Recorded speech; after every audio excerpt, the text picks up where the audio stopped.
सिलीगुड़ी की शाम हमेशा जैसी नहीं होती। यहां की हवा में दिन ढलते ही एक अजीब सी बेचैनी उतर आती है। सूरज पहाड़ियों के पीछे छुप रहा था और सड़क पर पीली रोशनी फैल चुकी थी। महेश अपने ट्रक के पास खड़ा था। 30-35 साल का मजबूत आदमी, लेकिन आंखों में हमेशा एक थकान रहती थी। वो कई सालों से यही रास्ता चला रहा था, सिलीगुड़ी से गुवाहाटी। ये रास्ता लंबा था, सुनसान था और रात में कुछ ज्यादा ही खामोश। पप्पू, उसका सहचालक, ट्रक की केबिन में बैठा बीड़ी सुलगा रहा था। उम्र में छोटा, बातों में तेज, लेकिन दिल से डरपोक। महेश भाई, पप्पू बोला, आज देर हो रही है, रात में निकलना ठीक रहेगा क्या? महेश ने ट्रक का बोनट बंद किया और बोला, रास्ता रोज का है, क्या नया होगा? पप्पू कुछ कहना चाहता था, फिर चुप हो गया। उसने सुना था इस रास्ते के बारे में बहुत कुछ। ट्रक चल पड़ा। सिलीगुड़ी पीछे छूटने लगा। सड़क के दोनों ओर जंगल गहरे होते जा रहे थे। पेड़ों की छायाएं अजीब शक्लें बना रही थीं। कुछ दूर जाने पर एक ढाबा दिखा, पुराना, टूटा हुआ, लेकिन उसमें एक बूढ़ा आदमी बैठा था। महेश ने ट्रक रोका। बूढ़े ने ऊपर देखा। उसकी आंखें बहुत अजीब थीं, जैसे कुछ देख चुकी हूं जो किसी को नहीं देखना चाहिए। कहाँ जा रहे हो? उसने पूछा। गुवाहाटी, महेश ने जवाब दिया। बूढ़े ने सिर हिलाया। रात में? पप्पू बेचैन हो गया। बूढ़ा बोला, अगर आधी रात के बाद सड़क बदली बदली लगे तो रुक जाना, मत भागना। महेश हंसा। सड़क बदलती नहीं बाबा, आदमी का दिमाग बदलता है। बूढ़ा कुछ नहीं बोला, बस ट्रक को देखते हुए बोला, इस रास्ते पर सब सही दिखता है जब तक बहुत देर ना हो जाए। अंधेरा गहराने लगा। ट्रक आगे बढ़ गया। रात पूरी तरह उतर चुकी थी। चांद दिख नहीं रहा था। कोहरा धीरे धीरे सड़क पर फैलने लगा। पप्पू ने शीशा बंद कर लिया। महेश भाई, ये कोहरा कुछ ज्यादा नहीं है? महेश ने रेडियो चलाया, लेकिन उसमें सिर्फ शोर था। सड़क के किनारे एक औरत दिखी, सफेद कपड़े में, बाल खुले हुए, सिर झुका हुआ। पप्पू चौंक गया। महेश भाई रोको। महेश ने ब्रेक दबाया। औरत ने सिर उठाया। उसका चेहरा साफ नहीं दिख रहा था, लेकिन उसकी आंखें सीधे ट्रक के अंदर देख रही थीं। उसने धीमी आवाज में कहा। महेश कुछ सोच रहा था, लेकिन पप्पू डर गया। मत रोको भाई, रात का टाइम है। महेश ने एक्सेलरेटर दबा दिया। ट्रक आगे बढ़ गया, लेकिन जब पप्पू ने पीछे देखा, वो औरत अब भी सड़क पर खड़ी थी और मुस्कुरा रही थी। पहली रात की बेचैनी। कुछ किलोमीटर आगे जाने के बाद भी पप्पू का दिल नहीं माना। महेश भाई, वो औरत ठीक नहीं थी। महेश ने गहरी सांस ली। इस रास्ते पर बहुत कुछ दिखता है, सब पर ध्यान देंगे तो गाड़ी कैसे चलेगी? लेकिन उसके हाथ कांप रहे थे। अचानक ट्रक के ऊपर कुछ गिरा। दोनों उछल पड़े। महेश ने ब्रेक मारा। बाहर उतरकर देखा, कुछ भी नहीं था, सिर्फ सड़क और सन्नाटा। पर उसी सन्नाटे में कहीं से एक धीमी आवाज आई, तुम रुक सकते थे। महेश ने चारों तरफ देखा, कोई नहीं था। पप्पू लगभग रो पड़ा। भाई, मुझे ये रास्ता पसंद नहीं। महेश चुप रहा, क्योंकि पहली बार उसका दिल भी कुछ ठीक महसूस नहीं कर रहा था। घना कोहरा रात भर सड़क पर चादर की तरफ फैल गया था। महेश का ट्रक मुश्किल से 10-15 कदम आगे दिख रहा था। हवा में सन्नाटा था, सिर्फ टायरों की चीख और इंजन की हिली डुली आवाज सुनाई दे रही थी। पप्पू अपनी सीट में घुटते हुए बैठा था। उसकी आंखें डर से बड़ी हो गई थीं, सांस तेज चल रही थी। महेश भाई, मुझे लगता है कोई हमारा पीछा कर रहा है, पप्पू ने हिचकते हुए कहा। महेश ने पिछली शीशे में देखा। कोहरे के बीच अचानक एक धुंधली परछाई झपकी और गायब हो गई। ट्रक की रोशनी में बस पेड़ और सड़क के किनारे दिख रहे थे। चुप रहे पप्पू, बस आगे बढ़ो, ध्यान से चलाओ, महेश ने कहा। उसकी आवाज में तनाव साफ था, लेकिन वो खुद को शांत रखने की कोशिश कर रहा था। पहला डरावना पल। सड़क के एक नुकीले मोड़ के पास ट्रक का इंजन अचानक धीमा हो गया। महेश ने गियर बदला, लेकिन इंजन में अजीब सी हिलन महसूस हुई। पप्पू ने टॉर्च से देखा। एक औरत की फीकी परछाई सड़क पर खड़ी थी। उसकी आंखें हल्की रोशनी में चमक रही थीं। महेश भाई, वहां है, पप्पू चिल्लाया। महेश ने हॉर्न बजाया और ट्रक को तेज चलाया। जैसे ही ट्रक पुल के बीच से गुजरा, औरत गायब हो गई, लेकिन पीछे के शीशे में उसकी परछाई अब भी दिखाई दे रही थी। मन का खेल। कोहरा और भी घना हो गया। पप्पू को अजीब अजीब चीजें दिखने लगीं। महेश ड्राइवर सीट पर नहीं था। ट्रक का हॉर्न चीख की तरह सुनाई दे रहा था। सड़क और साइन अचानक धुंधले होने लगे। महेश ने गहरी सांस ली और कहा, बस पप्पू, ध्यान रखो, सब ठीक है। लेकिन फॉग और फुसफुसाहटें उनके दिमाग में डर पैदा कर रही थीं। छूट चुकी चाय की दुकान। सड़क के एक मोड़ पर एक पुरानी चाय की दुकान दिखी। छत टूट चुकी थी, फर्नीचर इधर उधर पड़ा था। पप्पू ने टॉर्च से देखा, फर्श पर ताज़ा पैरों के निशान और टूटे हुए कप बिखरे थे। महेश भाई, ये अभी अभी लगे हैं, कोई अभी यहां से गुजरा है, पप्पू ने कांपते हुए कहा। महेश ने धीरे धीरे ट्रक स्टार्ट किया और धीरे से दुकान के पास से गुजरा। कोहरा और भी गहरा हो गया। सड़क के किनारों पर परछाइयां हर मोड़ पर दिखाई दे रही थीं, जैसे कोई उन्हें देख रहा हो। एक नुकीले मोड़ पर पीछे के शीशे में एक भूतिया चेहरा दिखा, फीका और विकृत। परछाई चुप थी, लेकिन साफ दिख रहा था कि वो उन्हें देख रहा है। महेश भाई, अभी अभी, पप्पू की आवाज लगभग गुम हो गई। महेश ने टॉर्च चलाई, कुछ भी नहीं था, लेकिन फॉग में हंसी और फुसफुसाहटें अब भी सुनाई दे रही थीं। ट्रक बहुत ही नजदीक चट्टान के किनारे से गुजरा। पप्पू का दिल जैसे रुक गया। महेश ने तय किया, रुकना नहीं, आगे बढ़ना ही बचाव है। कोहरा और भी गहरा हो गया। महेश ने ट्रक की रफ्तार बढ़ा दी। सड़क के नुकीले मोड़ और पतले किनारे अब और खतरनाक लग रहे थे। पीछे के शीशे में धुंधली परछाइयां बार बार दिखाई दे रही थीं और अचानक गायब हो रही थीं। दूर से चिल्लाने की आवाज आई। पप्पू लगभग बेहोश हो गया। महेश ने स्टीयरिंग कसकर पकड़ ली। ट्रक का इंजन और ब्रेक की अजीब आवाज डर को और बढ़ा रही थी। कोहरा और परछाइयां और भी घनी हो गई। सड़क के मोड़ और चट्टानों पर उनकी उपस्थिति का दबाव महसूस हो रहा था। ट्रक के पीछे के शीशे में परछाई अब भी उनका पीछा कर रही थी। महेश और पप्पू समझ गए, ये रात सिर्फ शुरुआत है। सिलीगुड़ी से गुवाहाटी का असली भूतिया रास्ता अब शुरू हुआ है। घना कोहरा बिल्कुल सड़क पर चादर की तरह फैल गया था। महेश का ट्रक धीरे धीरे आगे बढ़ रहा था, लेकिन हर मोड़ पर डर बढ़ता जा रहा था। पप्पू लगातार पीछे की शीशे में झांक रहा था और उसकी सांसें तेज हो रही थीं।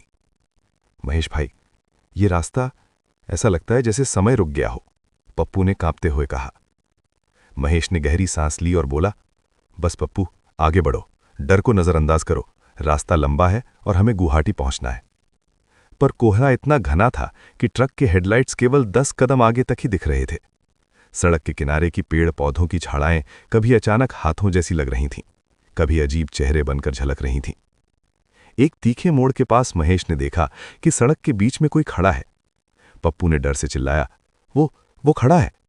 महेश ने धीरे से ब्रेक लगाया, लेकिन वो कोई इंसान नहीं था। धुंधली परछाई धीरे धीरे उनके ट्रक की ओर बढ़ रही थी। पप्पू का हाथ कांप रहा था। महेश भाई, भागो, कहीं ये हमें पकड़ ना ले। महेश ने ट्रक को तेज किया और जैसे ही ट्रक उस परछाई के पास से गुजरा, वो गायब हो गई, लेकिन पीछे की शीशे में उसका अजीब सा चेहरा झलक रहा था। सड़क अब एक छोटे जंगल से होकर गुजर रही थी। चारों तरफ सिर्फ पेड़ और कोहरा। ट्रक के इंजन की आवाज अब भी भयावह लग रही थी। पप्पू लगातार फुसफुसा रहा था, महेश भाई, लगता है ये रास्ता हमें कहीं फंसाने आया है। महेश ने ध्यान से ड्राइव किया। अचानक एक पेड़ के पीछे से झपट्टा मारती परछाई आई। पप्पू चीख पड़ा। महेश ने तेजी से स्टीयरिंग मोड़ी और ट्रक नैरोली बचा। सड़क के बीच पर एक टूटी हुई बांस की झोपड़ी दिखाई दी। पप्पू ने टॉर्च चलाई। भूतिया तस्वीरें, अजीब निशान और पुराने कपड़े इधर उधर बिखरे हुए थे। महेश भाई, ये जगह कुछ तो गड़बड़ है। कुछ ही दूरी पर एक पुराना पुल था। पुल के नीचे का पानी काला और धीमा बह रहा था। जैसे ही ट्रक पुल पर पहुंचा, पप्पू ने पीछे देखा। एक औरत की परछाई पानी में झांक रही थी। महेश भाई, अब वो पीछे है, पप्पू चीखा। महेश ने तेजी से पुल पार किया। पानी के ऊपर परछाई गायब हो गई, लेकिन पीछे की शीशे में उसका चेहरा अब भी झलक रहा था। पप्पू की सांसें रुक रुक कर चल रही थीं। सड़क पर लगातार फुसफुसाहटें और धीमी हंसी सुनाई दे रही थीं। पप्पू हैल्यूसिनेशन में अपने परिवार के चेहरे देख रहा था और महेश को ड्राइवर सीट पर भी सही नहीं दिख रहा था।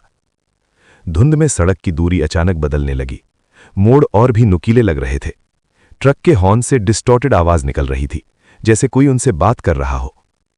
महेश और पप्पू ने देखा कि सड़क के किनारे कुछ टूटे हुए लकड़ी के टुकड़े अचानक मूव कर रहे हैं। पप्पू डर से सीट से गिर गया।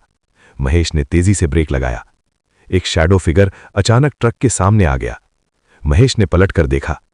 सड़क के मोड़ पर एक टूटी हुई सड़क साइन पर लिखा था, जो रात में रुकता है वापस नहीं आता। पप्पू कांप रहा था। महेश ने उसे समझाया, बस आगे बढ़ो, रुकना खतरे में डाल देगा, हमें बचकर निकलना है। फॉग और शैडोज अब और भी गहरी हो गई थीं। ट्रक हर मोड़ पर नैरोली बचता जा रहा था। पीछे की शीशे में परछाई लगातार उनका पीछा कर रही थी। महेश और पप्पू समझ चुके थे, सिलीगुड़ी से गुवाहाटी का असली भूतिया रास्ता अब उनके सामने खुल चुका है। ये रात और ये हाईवे अब डर के बिना खत्म नहीं होने वाली। रात अब और गहरी हो चुकी थी। ऐसा लग रहा था जैसे सूरज कभी उगेगा ही नहीं। कोहरा इतना घना था कि सड़क और आसमान के बीच फर्क करना मुश्किल हो गया था। महेश का ट्रक धीरे धीरे आगे बढ़ रहा था, लेकिन हर मीटर पर डर बढ़ता जा रहा था। पप्पू की हालत खराब थी। उसका पूरा शरीर पसीने से भीग चुका था। आंखें खुली थीं, लेकिन जैसे वो इस दुनिया में था ही नहीं। महेश भाई, मुझे यहां से जाने दो, ये रास्ता हमें जिंदा नहीं छोड़ेगा, पप्पू बुदबुदाया। महेश ने स्टीयरिंग कसकर पकड़ा। चुप रह पप्पू, अगर डर गया तो यहीं मर जाएंगे। लेकिन सच ये था कि महेश खुद भी डर चुका था।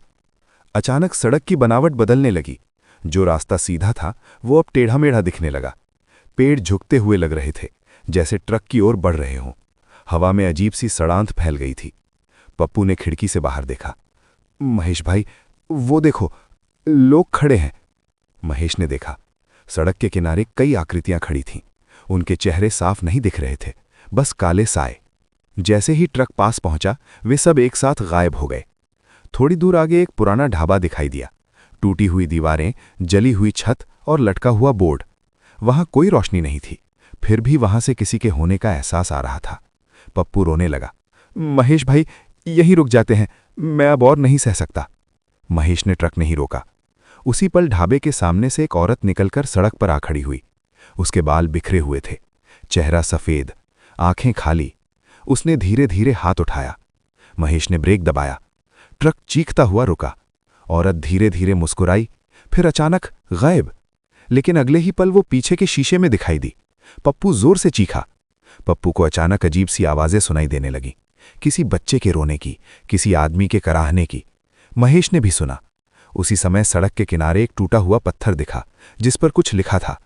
महेश ने टॉर्च की रोशनी डाली। यहां जो मरे वे गए नहीं। महेश का गला सूख गया। आत्माओं की भीड़। अब सड़क पर सिर्फ एक साया नहीं था, कई साए थे। कोई ट्रक के आगे, कोई पीछे, कोई ऊपर पेड़ों पर। हर तरफ फुसफुसाहट। पप्पू चिल्लाने लगा, महेश भाई, ये सब मरे हुए लोग हैं, ये हमें भी अपने जैसा बनाना चाहते हैं। ट्रक का इंजन लड़खड़ाने लगा, लाइटें बुझने लगीं, हवा ठंडी होती गई। महेश को लगा जैसे कोई अदृश्य हाथ स्टीयरिंग खींच रहा हो। अचानक ट्रक अपने आप रुक गया। चारों तरफ सन्नाटा। महेश का शरीर सुन्न हो गया। वो सामने खड़ी थी, उसके पीछे सैकड़ों साए खड़े थे। औरत बोली, इस सड़क पर जिसने धोखा दिया, जिसने लालच किया, जिसने किसी को मरने दिया, वो सब यहीं रह गए। महेश को पुराने हादसे याद आने लगे। टूटे ट्रक, मरे ड्राइवर, जिनकी मदद वो नहीं कर पाया था। पप्पू जमीन पर बैठकर रो रहा था। अचानक हवा तेज चली, कोहरा घूमने लगा, सारे साए एक साथ चीखे। महेश ने आंखें बंद कर लीं और ट्रक अचानक फिर चल पड़ा। जब महेश ने आंखें खोलीं, सड़क फिर सामने थी, लेकिन पीछे के शीशे में वो औरत अब भी देख रही थी, मुस्कुरा रही थी। महेश की आंखें खुली तो ट्रक चल रहा था। सड़क सामने थी, लेकिन अब ये वही सड़क नहीं लग रही थी। चारों तरफ कोहरा था, पर अब वो ठंडा नहीं था, वो भारी था, जैसे हवा भी सांस ले रही हो। पप्पू चुप था, बहुत ज्यादा चुप। महेश ने आवाज दी, कोई जवाब नहीं। महेश ने उसकी तरफ देखा। पप्पू की आंखें खुली थीं, लेकिन उनमें जान नहीं थी। वो सीधा आगे देख रहा था, जैसे कुछ देख रहा हो जो महेश को दिखाई नहीं दे रहा। महेश ने जोर से झकझोरा। तभी पप्पू धीरे धीरे बोला, महेश भाई, वो लोग आ गए हैं। महेश का दिल तेज धड़क रहा था। अचानक सड़क के बीचों बीच एक पूरा ट्रक खड़ा था, जला हुआ, टूटा हुआ, खून से सना। महेश ने ब्रेक दबाया। ट्रक रुका। उस जले हुए ट्रक के अंदर से आवाज आई, हमें क्यों छोड़ा। महेश के दिमाग में पुरानी यादें फूट पड़ी। वो हादसा जहां उसने एक पल रुकने की सोची थी, लेकिन देर हो रही थी और वो चला गया था। उस ट्रक के ड्राइवर की मौत हो गई थी। सच का पूरा खुलना। अब वो औरत सामने आई, इस बार बहुत साफ। उसका चेहरा अब डरावना नहीं था, दुख से भरा था। उसने कहा, ये सड़क सिर्फ भूतों की नहीं है महेश, ये उन आत्माओं की है जिन्हें रास्ते में छोड़ दिया गया। उसके पीछे सैकड़ों लोग खड़े थे, ड्राइवर, मजदूर, यात्री, सबकी आंखें खाली। जो मदद कर सकता था लेकिन रुका नहीं, वो भी यहीं फंस जाता है। पप्पू जमीन पर बैठ गया।